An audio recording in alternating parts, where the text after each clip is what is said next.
Welcome back to the channel, guys. So I have been doing a few cars during or ever since I posted the last video, but I realized that since it takes too much time, so I wasn't really into posting and doing the diagnostics stuff. But then I realized probably it will be a good idea to start making a series of videos where I go through buy a new project, discuss the challenges with the car, why it's running, why it's not running, what are the issues it's having, and then to go through a complete steps of diagnosis. So this is a new one that I bought. It just arrived today, and from body-wise condition, I liked it. The interior was great. It was a titanium version, 7-seater, probably top of the line. It's a 2013. The only issue that we were having with this was that it's in limp mode as usual, and the seller, who was actually a car dealer, he said that the problem is with the ABS. So let me show you what it means actually. Let's put in the keys. The first problem that we encountered too was that when I rotate the key, it won't start, and also there's a buzzing noise coming from somewhere. We still have to figure out what it is. Look at this Christmas tree. Lots and lots of errors. We don't know what it is. We'll start it. Actually, I scanned it at that time when I was purchasing, and it shows an ABS error. I'll show you what it was. But the first problem here is that I did not notice at that time. But see, if I rotate the key, it won't start. So I realized that after a few hours that you have to rotate it really hard. Yeah, only then it starts.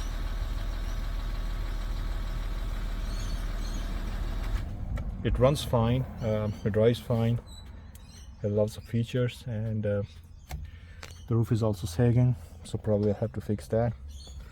I have this ignition switch that I need to replace. Apart from that, we have this issue with all that lights coming through. We have to find out where it is. So let's put a scan on the car and see what we have to deal with, and where do we start. Alright, that's the result of the scanner. Let's have a look at the report. So we have one fault in PCM, two faults in ABS module, and then we have one fault in HIM or HVAC integrated module. So the PCM fault is P045C EGR B control circuit low. So this is the one on the left, I believe. Then we have the ABS errors. The first one is C0002:49-AB. So we are gonna fight with this one, and then we are gonna tackle this EGR U0401. This usually, from what I have experienced so far, is the error that you receive from PCM when you have a fault with peripheral devices that are attached to PCM, for example EGR circuit B or EGRB, and it's receiving a data which is then sent across to ABS, but ABS does not understand what it is. So when you have a fault with PCM, or PCM detects a fault with one of the peripheral devices and sensors and motors, you will get 0401 received to ABS sensor. So when we fix that one, this one will go away. Then we have B1267, that is servo motor air intake right circuit failure. So this is the one that makes that horrendous clicking noise, I believe. And once we have got the car up and running, then we'll look into what it is and how to fix that one. So my preference would be to tackle that C0002 first, because this is a relatively new one for me and I have to figure out what to do with it. So this is TCS traction control system control channel A valve 2. It is coming from the ABS luckily I have an ABS module, spare module. So without diagnosing it completely, what I'll do is I'll just go ahead, unplug my current unplug my current ABS, and then I'll plug in the spare ABS module that I have, and then I'll see if this error goes away. If it doesn't, then I'll see what I need to do. But probably that's the easiest method that I can do. Usually I don't go for replacing spare parts straight away, but in this case I have a spare module. So let's see if it works. So that's the spare ABS module that I have. It came off 2014 territory. This one's a 2013 territory. So apparently there was some change in the wiring between these two territories. So there have been two different versions of the wiring diagrams for the territories that came before and after 2014. So at this point in time, I'm just pretty much just hoping that it's going to work. So that's our original ABS. I just removed the connector. There is not enough slack in the cable to hook this thing up. So what I'm going to do is remove the filter from over there from the bracket, and then the retaining bolts, the nuts from this PCM. I'll just try not to disconnect the rest of the things, just to get enough slack from the cable so that I can hook this thing up with the ABS connector. So here's my complete setup. I have to remove the PCM bracket that was also connected to the fuel filter. So this thing out of the way, PCM is still connected, and I have hooked up to my spare ABS module over here, the connector that I removed from over there. It now has enough slack to connect it. So let's put the battery back on. So yeah, I didn't mention that, I forgot to mention that I had to remove the battery first. I disconnected it. Now I'll put it back in again, and then we will hook up the scanner and see whether it's gone or not. Let's see. Okay, and now we'll try to rotate the key and let's see what happens. Huh. No complaints so far. This is really good. Oh, here it is. So it's still there. So let's hook up the scanner and see whether it's the same fault or what sort of fault we are getting from ABS. Okay, I hope that the scanner read the codes. It was still throwing some old codes plus some configuration code for ABS sensor. I did a quick delete, and this is where we are, where we have students a fault with an ABS. This time it says the fault is central configuration. So central configuration, my bet is that is asking for reconfiguration for this specific this replacement module. Is asking for the specific configuration, which should be vehicle specific. So let me check the configuration modules on my scanner, whether it's able to configure it or not. So under the chassis functions, I have this braking, and then I have ABS reset and configurations. Let's try this. Do you wish to proceed with ABS configuration reset? Yes. Let's see what happens. Set ignition switch to off position. Done.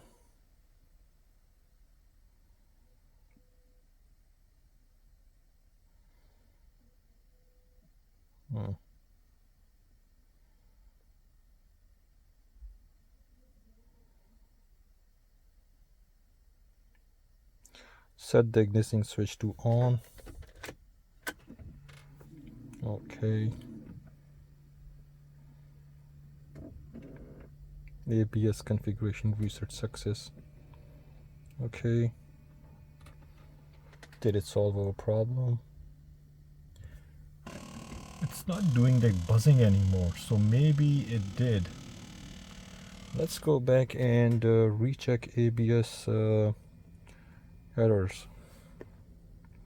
Let's go back to diagnosis and ABS control module. ABS, here it is. Let's read codes.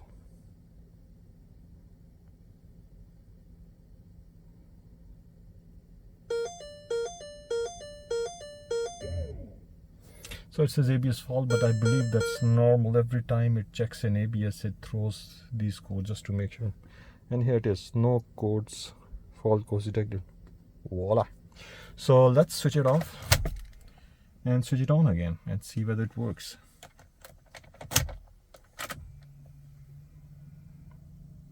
So hold. Maybe I can even start the car, but I don't want to at this stage. What I'll do is, first of all, so yeah, it looks like the car is happy. It's not doing that ABS thing anymore.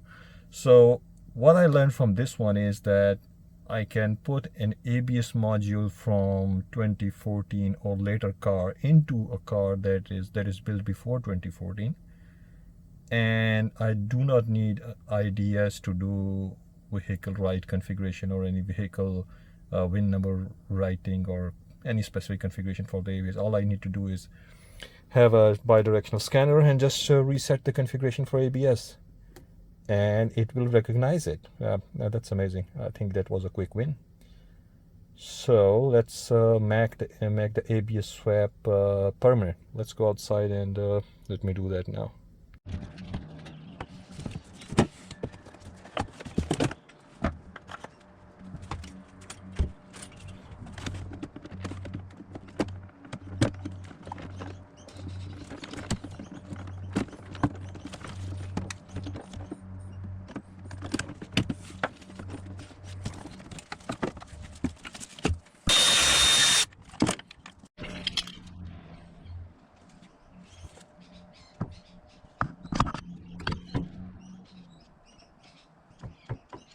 All this loosened up for now.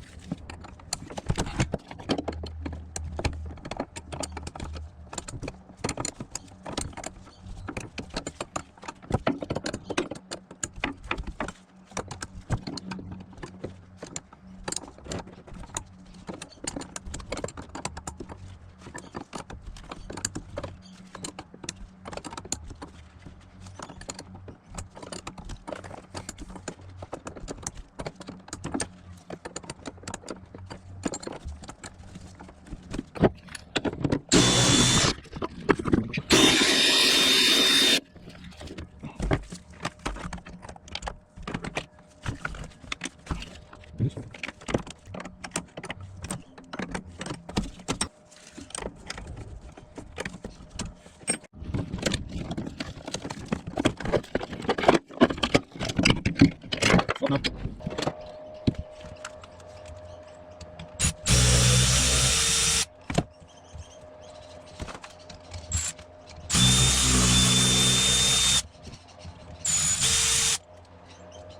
So use special pilot nuts that have a bit of protruding area that goes into there. So these are not to get those rubber bushings on them, just to prevent vibrations.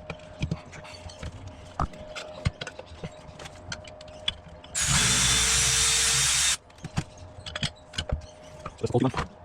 That's the one off. Clean it a bit. Okay.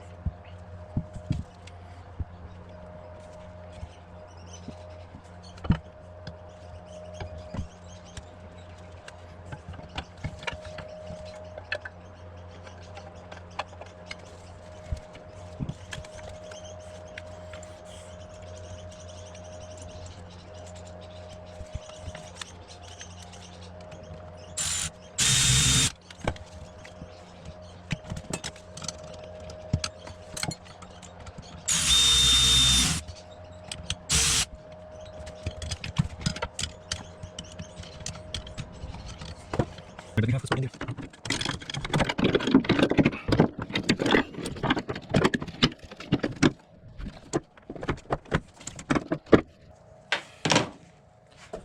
So now I looked into the bleeding procedure. I thought probably it was ABS unit we are replacing and it may have a special bleeding procedure, but apparently we just have to bleed the brakes normally.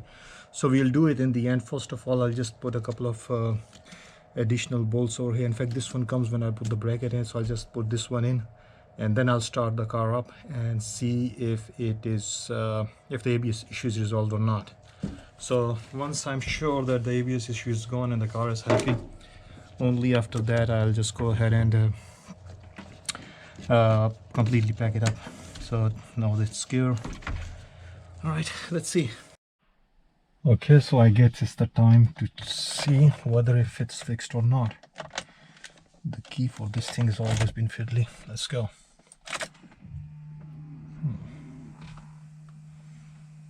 Nothing so far. Okay, looks good to me. Let's start it. Oh, here it is. Okay, let's see what the fault is. And the clicking noise again. Okay, let's see. We may have to reset it because there wasn't any brake fluid. The brake pedal was really soft and it went down all the way, and it currently says no codes at all, which means that it may well be good. So let's do a complete auto scan. Let's see if it picks up in the third scan. This is actually the third scan that I'm doing for this ABS. So no, nothing, which means that there shouldn't be any error over here. So let's remove the key, put in it again, and retry. This time let's start it. The brake pedal is now quite hard, so it should be good. Yeah, it's gone soft.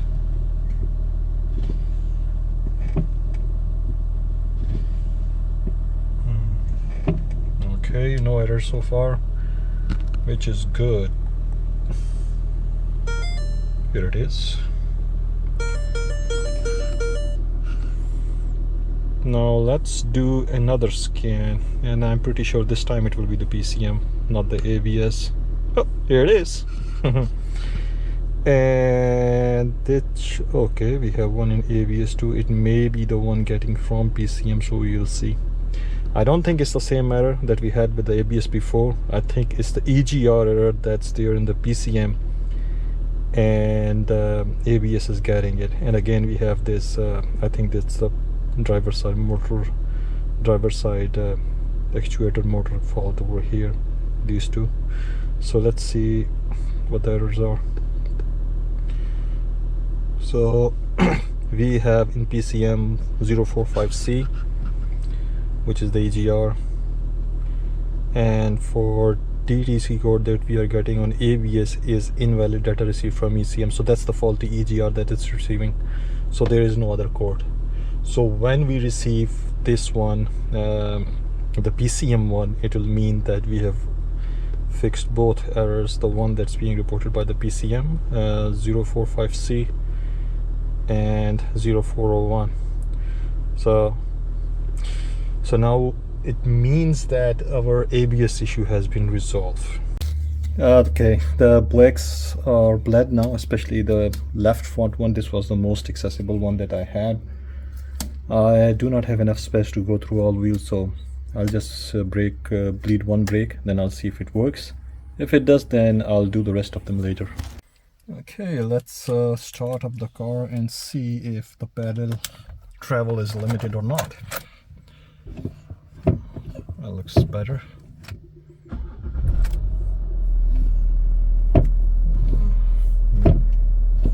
Yeah, it looks just like normal. Yeah, it doesn't go down all the way like it did before I bled the brake. Yeah, I'm satisfied. Which brings us to problem number 2, and that is the EGR fault. So now I'll tackle the EGR fault. The brakes, I've just bled one wheel. I'll bleed the rest of the 3 wheels later when I get this car out of the garage. Now it is safe to move, so I'll do that and probably bleed them later. And next I'll deal with the EGR codes.